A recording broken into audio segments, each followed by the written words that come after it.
I mean, look, we all knew that this trio is special. We all knew that if you put Kyrie with Harden and KD, they gonna be dynamic. They gonna be scary.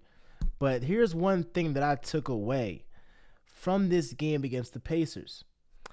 I would not be surprised if the Nets. It's this is gonna sound crazy, so just hear with me.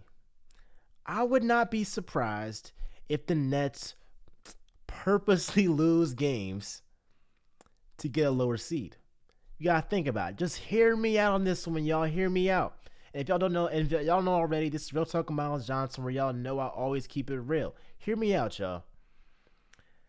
The Nets are the second seed in the East, right? Kyrie Irving, unless he gets vaccinated, which I don't think he will, is only available for home games. So yes, they beat the Pacers, who right now are 14-25. I mean, it shouldn't even have been a game to begin with. For them to even put up 121 points on them, I mean, they should be embarrassed.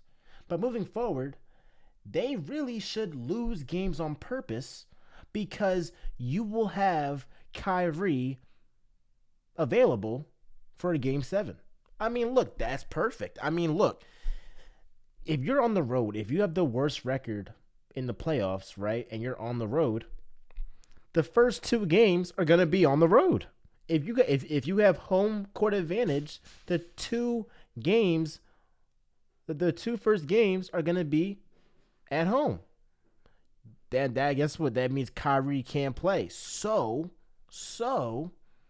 if the Nets were smart, they would try to lose some games on purpose. Lose games on purpose to end up, not I'm not saying, they gotta be some 6 seed or something like that. But they should try to be a lower seed than Brooklyn and the Bulls. And I mean, the Bulls ain't nobody. I mean, they could. I mean, it don't matter where they play. It don't matter if it's Harden, KD. They gonna beat just them by themselves. They can beat the Bulls, without Kyrie. But especially with the Bucks, I would tell the Nets to purposely lose games to have a worse record than the Bucks, because that game, that series is gonna come down to 7 games. It's gonna be a 7 game series. And I'm pretty sure y'all are gonna want Kyrie Irving on a game 7. But guess what? If it's at home, if y'all have a better record than Milwaukee, then guess what? Kyrie's not gonna be there. That's gonna be crazy, right? But if the Bucks have a better record than the Nets, Kyrie Irving is gonna be available for a game 5 or a game 7, and for a game 5 too. So I just want Nets fans to think about that. I want y'all moving forward to think of your team as, you know what?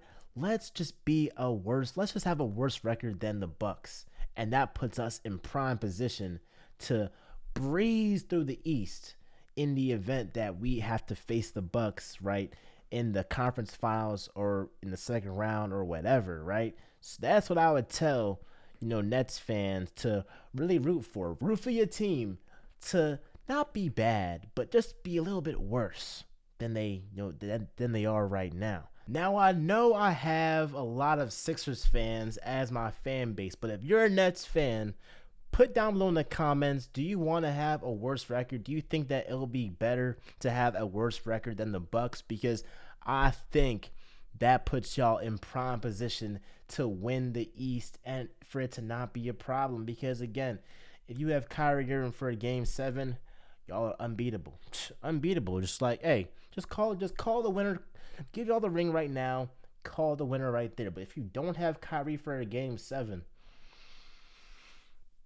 it could go either way. It could go either way. I don't know. But we know with this Nets team, if you have Kyrie, if you have Harden, if you have KD, they're gonna put up points. You know that. They're gonna put up points. It's not a question about that. You have three of the most elite, three of the top 5 or top 6, three of the top 6 most elite, skillful scorers of this generation. They're gonna put up 125, 130 every single night.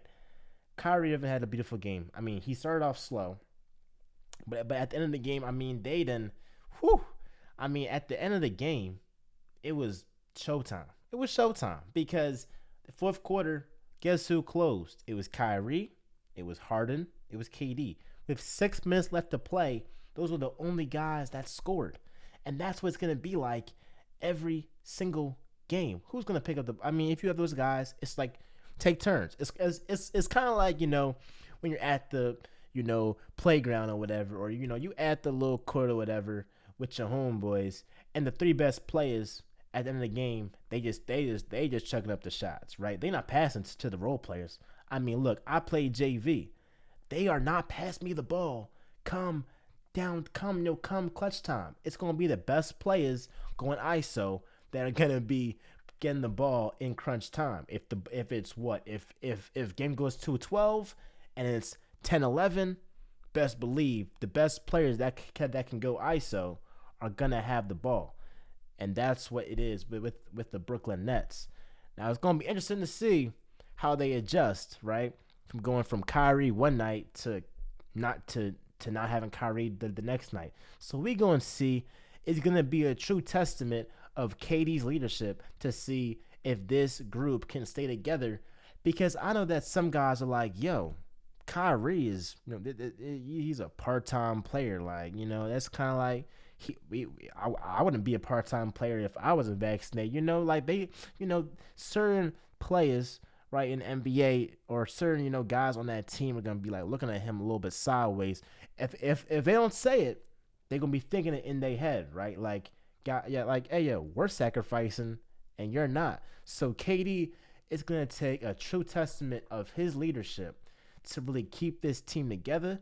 So we're gonna see what happens. But again, this team is so talented that it don't really matter what they got. I mean, they're gonna show y'all what they made of. I mean, you got three of the top six scorers of this generation on one team. I mean, hey, NBA, good night. Anyway, y'all, let me know what y'all think about this Kyrie part-time team. Do you think they'll breeze through the East? Do you think they should purposely get a worse record than the Bucks to try and have Kyrie for a possible Game 7? Let me know what you think down below. Y'all know this is Real Talk with MJ, where y'all know I'll always keep it real. And I'm out, y'all.